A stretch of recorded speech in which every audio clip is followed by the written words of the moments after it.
fabulous show. Alaska. Hi, Heartbeat Alaska. It's heartbeat. Alaska. Pull up a chair and enjoy the show. Hear it from Sitka to Barrow. Gather around for Jeannie's show. It's the Aleut, the Indian, and the Eskimo.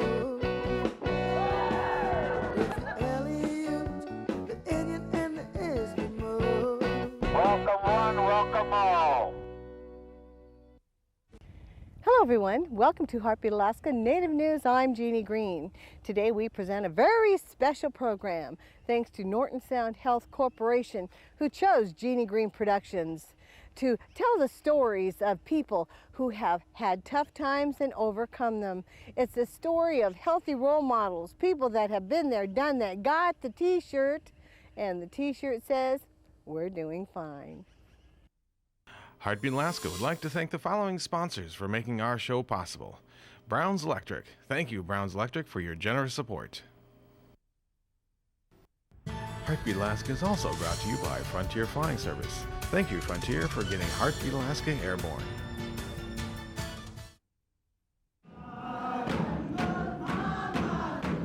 Heartbeat Alaska would like to thank Cognac Incorporated. Without their support, this show would not be possible. Heartbeat Alaska is also brought to you by Comtech Business Systems Incorporated and by the Maniluk Association, providing health and social services to residents of Northwest Alaska for over 30 years. Heartbeat Alaska is also brought to you by Ed's Kasilov Seafoods. Let's travel now to Norton Sound, the northwestern part of Alaska, home of people just like me and you, home of people that have had challenges just like you and I, but have overcome them and have coped well. This is part one of a two-part series.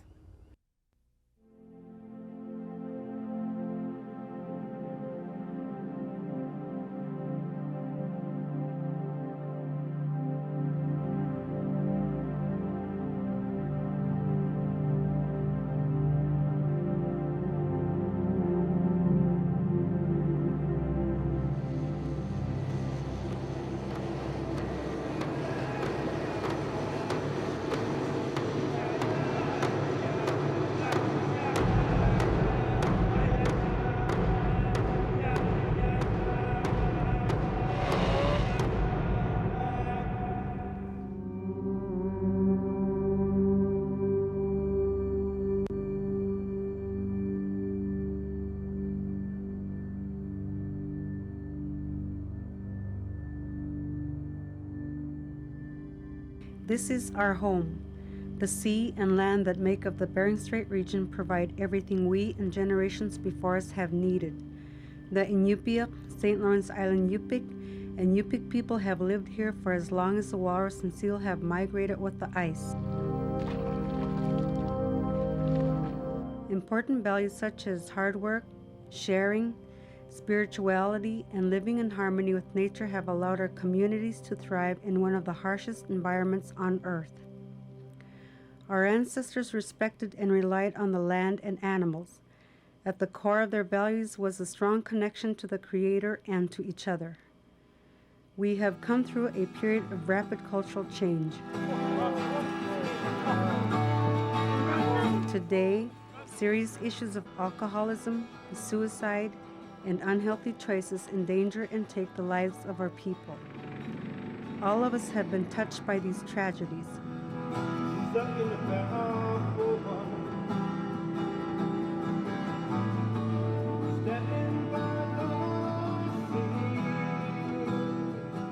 Yet among us are many people who, despite the turmoil, lead healthy, productive lives. We spoke with some of them and asked how, despite hard times, they stay on a healthy path. Know who you are and where you come from, some said. Be who you are. They talked about being involved in subsistence lifestyle activities and other traditions of our culture. These healthy activities connect us to our roots. Understanding the importance of family and community and the unique role each of us plays in these groups. being sober so we can participate fully in community and family life. Alcohol and drugs don't let us develop to our full potential. Learning effective coping skills that help us become stronger as individuals, families, and communities. Let's meet these role models.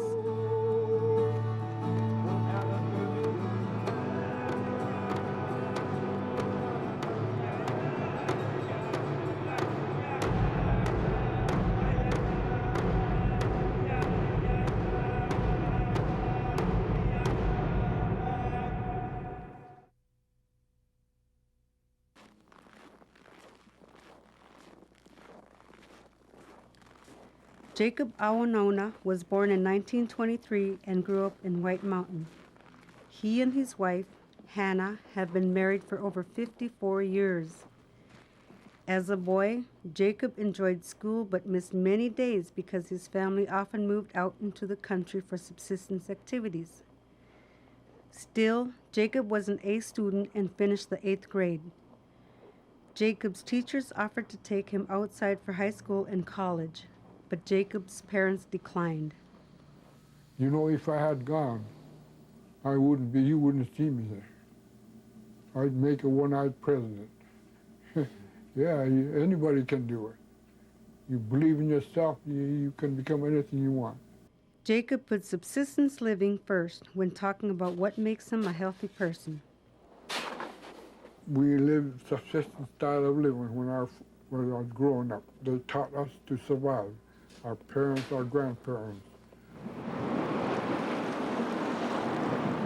Subsistence lifestyle, I'm still living subsistence lifestyle. Even if I worked, I go out and hunt and fish for the food I used to eat, and I still do that. You know, subsistence lifestyle is a healthy living, because you're out in the fresh air, do what you enjoy. You know. Jacob moved to Nome at 17 to work for gold companies. For many years, he was on the job 18 hours a day, 7 days a week. Though busy, he made time for subsistence activities. When wife and I raised a family, we took our children.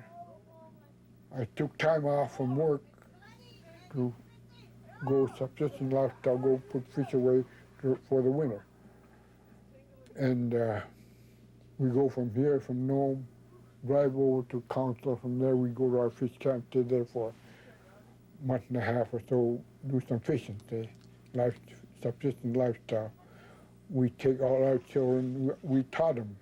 See, I teach them subsistence lifestyle, how to live out there, how to survive, and all that. And our traditional values, our family values, traditional values, I taught my children, my grandchildren, and I'm teaching my grandchildren as well. The fish we catch, we share with our neighbors, our families, you know. That's the way we do it when we're growing up. You share and share alike. We take care of the less fortunate when I was growing up. You keep up your subsistence lifestyle, your traditional values. You know who you are, where you come from. Subsistence activities, traditional values, and lots of hard work are a part of Jacob's daily life.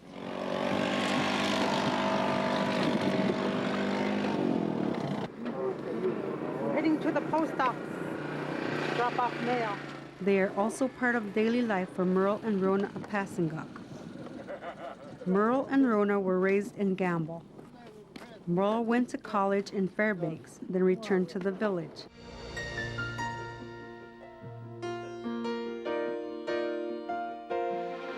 The two began dating when Merle asked Rona out one night while they were four-wheeling with friends.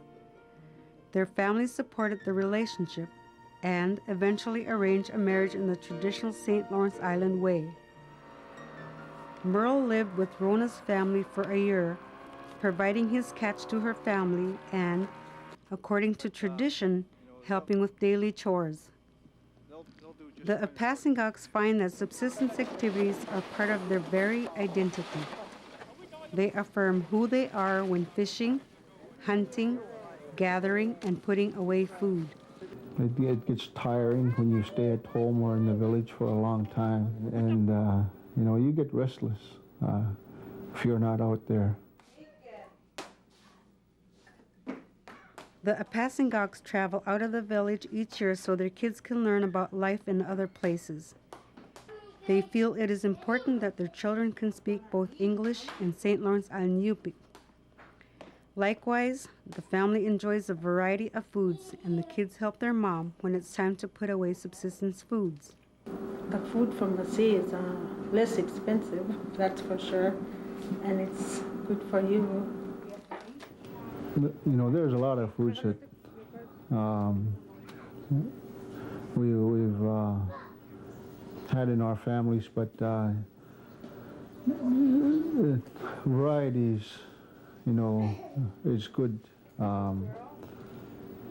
Sometimes,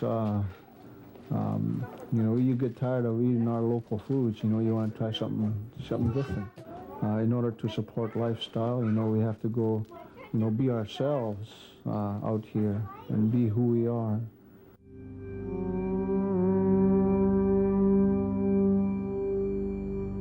Family and community.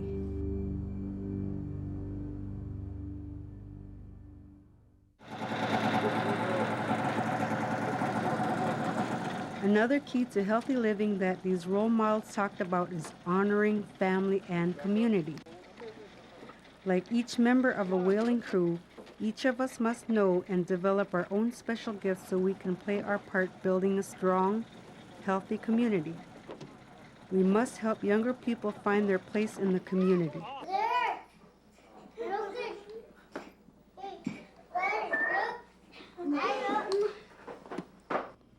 Merle and Rona have their own family now, but their parents and other relatives remain very important in their lives. Sometimes I think back, what if I didn't honor my parents or her parents, if she didn't honor her parents? I guess we could have lost out on all that instruction and guidance that they give us early on. When her side of the family experienced something joyful, I'm happy too. The Apassingoks have learned a lot about keeping their own relationships strong. Trust each other and respect each other and be honest with each other. Everything is not going to go smoothly. There's going to be tragedies. In a long relationship, you're going to experience a lot of things together, a lot of exciting things and fun things and very traumatic, sometimes traumatic experiences.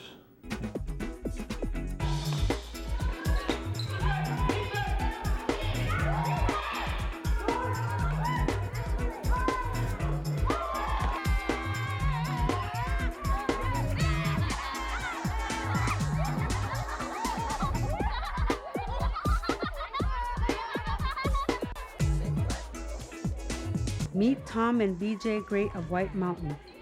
They have 4 children. Tom is a reindeer herder. More recently, he and Beejay have poured their energies into a fishing lodge at their camp. The Grays agree that a good relationship takes work. But, people that are having trouble in marriages, there's no perfect person. There's no perfect situation. And don't let the little things bother you. The important thing is doing the stuff that we enjoy and focusing on that and loving each other and just working at it. It's marriages has to be worked on daily to go on. We're very, very lucky. We're made for each other. Is this reindeer meat or muskox or what? Tom and Beejay value and focus on spending time with their children, especially since Beejay learned that she has cancer. We learned this past couple of years that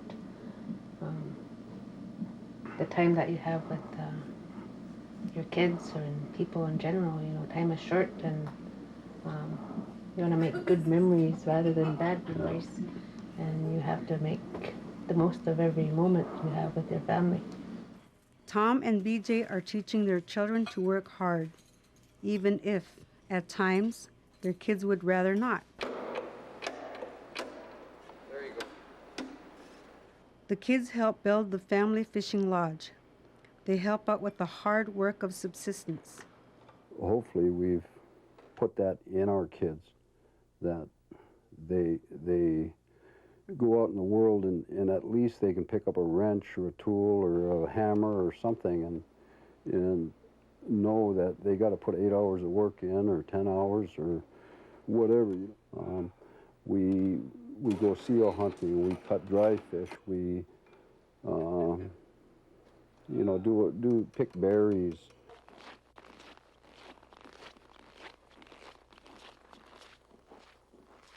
Family and community are also very important to Roy Agloinga of White Mountain. After finishing college and working outside for several years, Roy yearned to move home to White Mountain.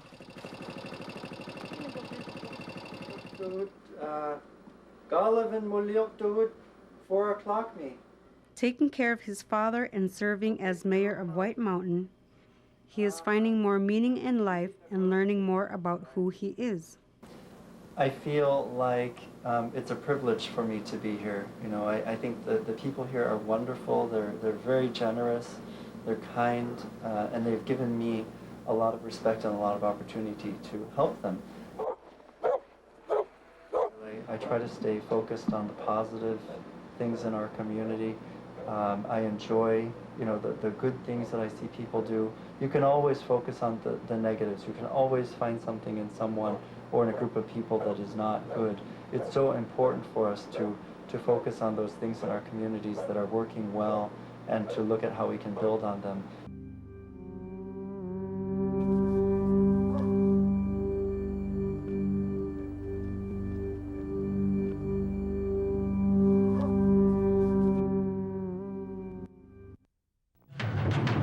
Flying in Alaska?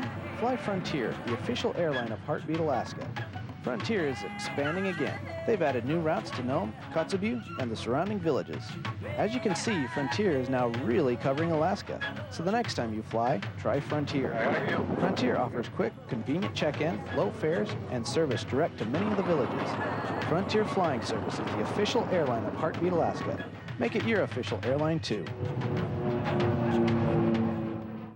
6 months ago, Claire made a promise to her family and to herself. The promise was she'd quit smoking by the time her next birthday came around. And already she's feeling better. She has more stamina, more energy, and her lungs are stronger than ever before.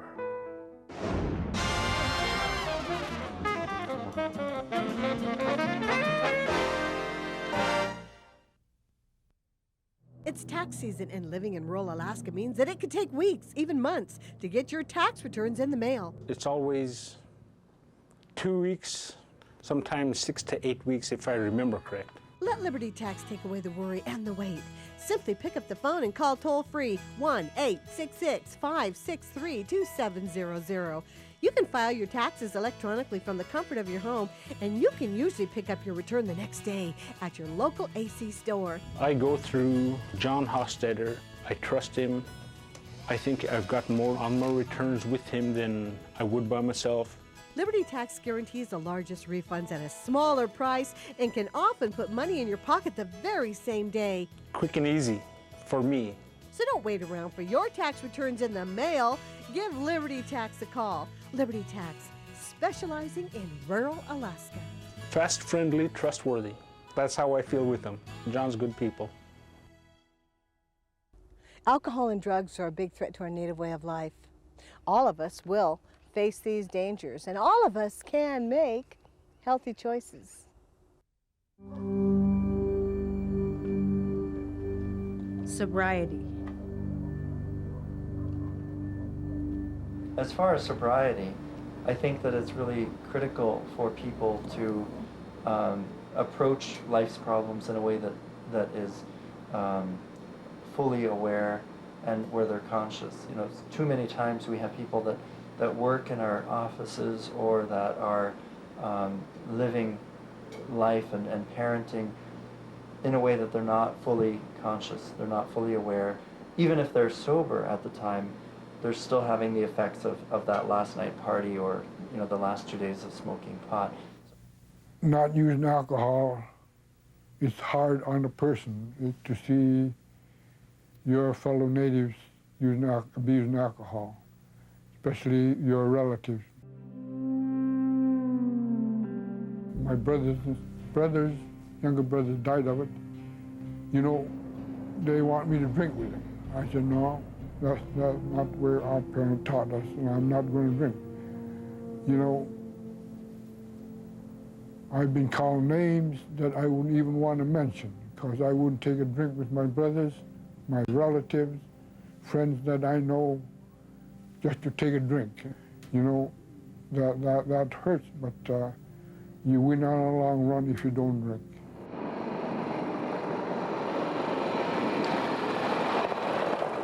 Frieda Tocktoo is a high school student in Breivik Mission. She plans to go to college and wants a career working with kids, possibly as a doctor. For a while, she attended Mount Edgecombe High School in Sitka to learn in a more academic environment. Now she helps tutor and encourage kids in her own village. She doesn't want any part of alcohol and drugs. I've seen it affect a lot of people's life, and I just don't want to go there, and I don't want to be put in jail, and I don't want to hurt anybody else in the village because it's obvious. It's here when people get drunk, they try and go after people and hurt one another and stuff, and I don't want to be in that kind of a situation.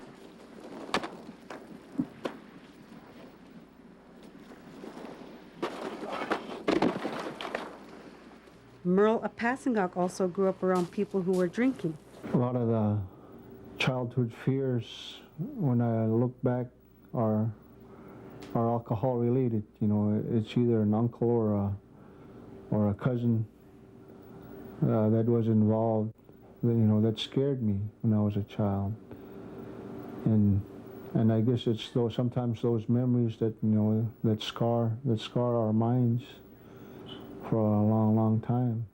He had his first drink at 26, but never became a regular drinker. Values he was taught by family members while growing up guide his choices. Because we turned out a lot of offers to, you know, to drink, and people get used to that, and, you know, they don't ask us anymore now because we don't always oblige. And it feels good to choose not to drink. You know, you make the right decision, and because you know, who knows what might happen if you drink. And it's how you're brought up that plays a big factor. Like, you got to have some self-discipline inside of you, and you back that up with your parents' teachings. And obviously, as an individual, as you grow more older and more mature, you know, you get to make your own decisions. But what guides you is early on what your parents instill inside of you, and self-discipline is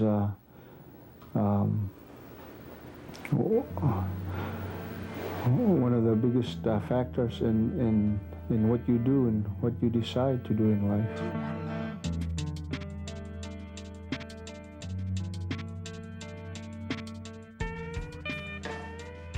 Some of those we look up to as healthy role models in our communities today were once controlled by alcohol.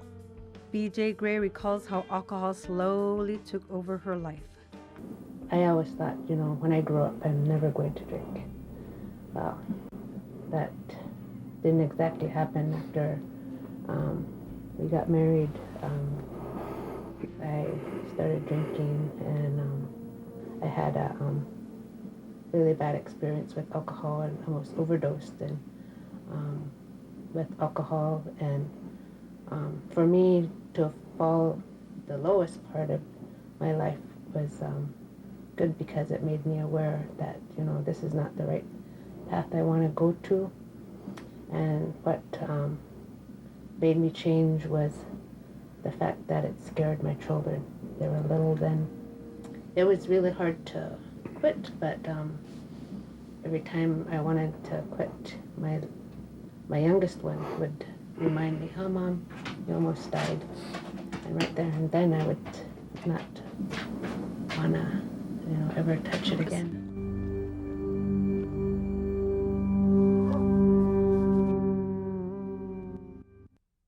Hi, Quiana for flying Bering Air. Bering Air flies throughout Northwest Alaska and has hubs in Nome and Kotzebue. Bering Air flies both helicopters and fixed-wing aircraft, such as our Cessna Caravans, Piper Navajos, Beach King Airs, and our large cargo aircraft, the Casa. Bering Air offers daily scheduled flights and charters throughout Alaska and the Soviet Far East. Bering Air also provides emergency medical flights for Northwest Alaska. For safe and reliable service, fly with Bering Air.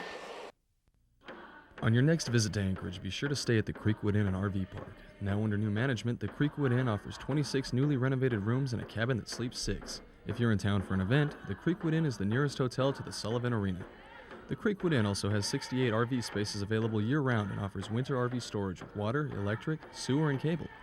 The Creekwood Inn and RV Park is a proud sponsor of the Iditarod Fur Rendezvous and the Alaska Fighting Championships. So the next time you're in Anchorage, visit us at the Creekwood Inn and RV Park. In the 1890s, pioneers carved a railway through the rugged mountains between Skagway and the Klondike. More than a century later, the White Pass and Yukon route still makes this legendary run. Along the way, life has gotten better for folks working on the railroad, thanks in part to Primera Blue Cross Blue Shield of Alaska, a health plan that's offered smart choices and quality coverage to the people of Alaska since before it was a state. Primera Blue Cross Blue Shield of Alaska. We're here. We're with you. Thank you so much, Norton Sound Health Corporation, for allowing Jeannie Green Productions Heartbeat Alaska to share these wonderful stories. Stay tuned for part 2 next week for Be Who You Are, Wellness from Within. I'm Jeannie Green. For all of us here at Jeannie Green Productions and Heartbeat Alaska, God bless you, and tune in again next week.